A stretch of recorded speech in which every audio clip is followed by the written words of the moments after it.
It is just before midnight on the 31st of May. The drive is long and dark and lined with old trees. At the beginning of it stands a great Elizabethan house, or what is left of one, because the house has been gutted by fire, and it is a prison now, and something is coming up the drive. You hear it before you see it, wheels, hooves, the creak of an old carriage moving fast in the dark, and then it passes. A coach drawn by black horses, and it is the wrong colour, not black, not the funeral black these stories usually run to. This one is mustard, a sick yellowish brown. It comes up the drive at the stroke of midnight every year on the same night, and then it is gone. Nobody living put it there. Nobody knows for certain who is inside. This is Essex, the witch country, a place that has spent 400 years trying to put things into the ground, and a place where the things it buries have a habit of coming back up. Welcome to Unquiet Britain. To understand the witch country, you have to start with the ground itself. This is low, wet, tidal land, the far edge of England, where the fields run out into the estuary and salt marsh, and the sea is never far away. It bred a particular kind of fear. For 3 centuries, Essex hanged more accused witches than any other county in England. Whole villages turned on their own. And in 1921, in the village of St Osyth, a man digging in his back garden found out exactly how deep that fear ran. He uncovered 2 skeletons, both female, both laid in the earth, but not the way the dead are usually laid. Through the elbows and through the knees of both women, someone had driven iron rivets, pinned, bolted to the ground. This was not cruelty for cruelty's sake. The women were already long dead when it was done. The iron had one purpose: to stop them getting up, to stop them walking. Somebody in this quiet village had been so afraid of these 2 women, afraid even of their corpses, that they nailed them into the soil. The question is who they were, and the honest answer is that we are not certain, which tells its own story. One tradition says they were victims of Matthew Hopkins, the self-styled witch-finder general, who in the 1640s turned the terror of East Anglia into a business. But there is an older, better documented possibility. In 1582, 60 years before Hopkins, St Osyth had a witch trial of its own. 2 of the women caught up in it were named Ursula Kemp and Elizabeth Bennet. The skeletons may well be theirs. And for most of the 20th century, one of these bodies was not even in Essex.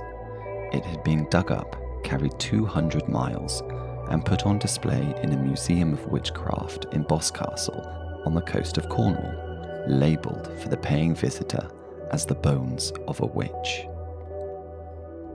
Just sit with that for a moment. A woman, accused, killed by her neighbour's fear, pinned into the ground so that she could not rise, and then, centuries later, dug up and stood behind glass, not buried, not at rest, on show. It was not until 2011, after years of campaigning, that the remains were finally taken off display and given back to the earth in a proper grave. She had spent 400 years as the thing Essex would not let lie still. The body that will not stay down is an idea we cannot shake, because in Essex it does not stop at St Osyth. A few miles inland there is a wood. Local people called it the Devil's Wood, and at its heart, they said, was a pool with no bottom. The story goes that in older times the devil himself held his revels on the banks of that pool, and that the revels went on undisturbed for a very long time. Until one day men came to build a house on the land. The hammering, the digging, the daylight business of it. The devil cared for none of it, so he came after dark to see what could be done. There was a night watchman on the site, alone, and out of the black of the wood a voice asked him a simple question: "Who is there?" Now the watchman knew the rules of this kind of encounter, even if he had never expected to need them. He answered, "God and myself and my 3 dogs." And he was safe because he had named God first. He had put the Almighty before himself, and as long as he did that, the thing in the dark could not touch him. The voice came again the next night. The same question, the same careful answer. God first, safe again. But on the 3rd night, the voice asked a 3rd time, and the watchman, tired, perhaps, or careless, or simply a man who had got away with it twice and stopped being afraid, gave his answer in the wrong order. He named himself and his dogs, and then last of all, almost as an afterthought, he named God. That was the gap the thing had been waiting for. It came out of the dark and it fell on him. It clawed his body open and tore out his heart. And as the man lay dying, it screamed a question of its own into his ear.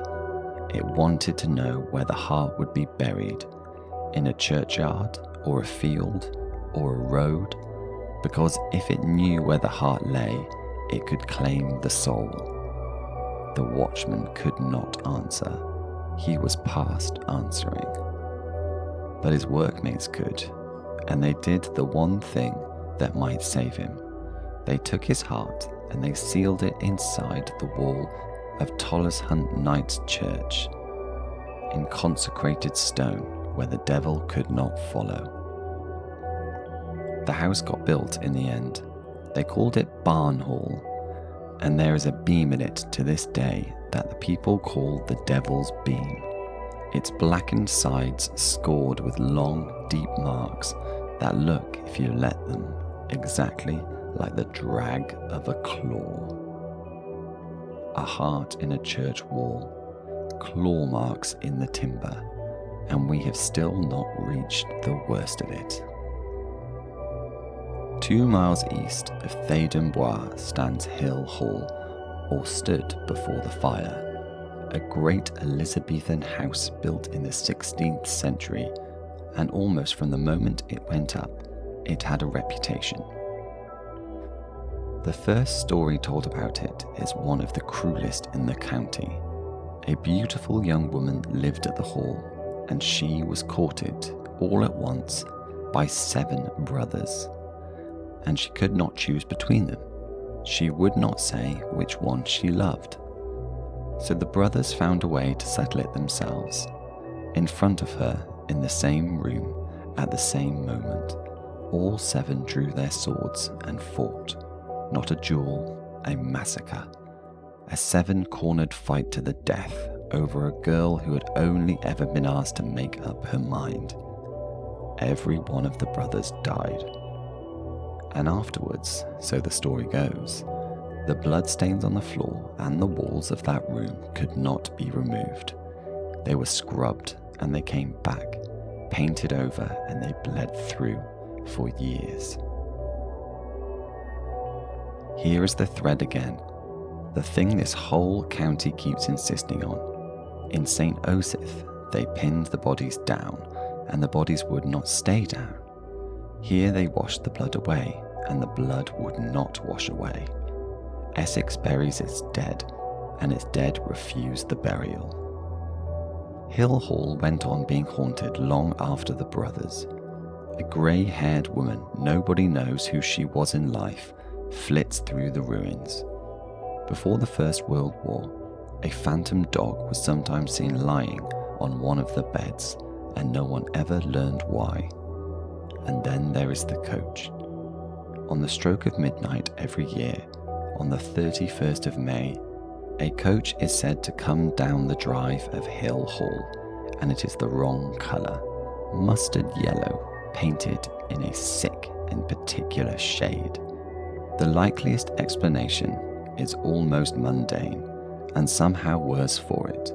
Between 1900 and 1908, the hall was lived in by an eccentric who styled himself as the Duke de Moreau, a title no one had ever granted him, which he simply awarded to himself. He had, it is said, a mustard-coloured carriage. The ghost may be nothing grander than a vain man still arriving, still insisting on a magnificence he never truly possessed. The hall itself burned in the 1960s. It was rebuilt, and it became a prison, a house full of the dead, turned into a place built to keep the living. 3 stories, 1 county, 1 stubborn idea. A village that drove iron through 2 women's joints so they could not rise. And a county that, 400 years later, still had one of them above ground, behind glass, before someone finally let her rest. A heart sealed in a church wall to keep it from the devil. Blood that would not wash out of a floor. A coach that keeps an appointment no one alive remembers making. It is easy to file all of this under ghost story, but underneath the coach and the claw marks is something real, and something Essex earned the hard way. These were communities that decided their neighbours were monsters, and then killed them and pinned them down, and could not afterwards stop being afraid of what they had done. The bodies were buried, the fear never was. That is the thing St. Osyth could not nail to the ground, and it is still not at rest. This is Unquiet Britain.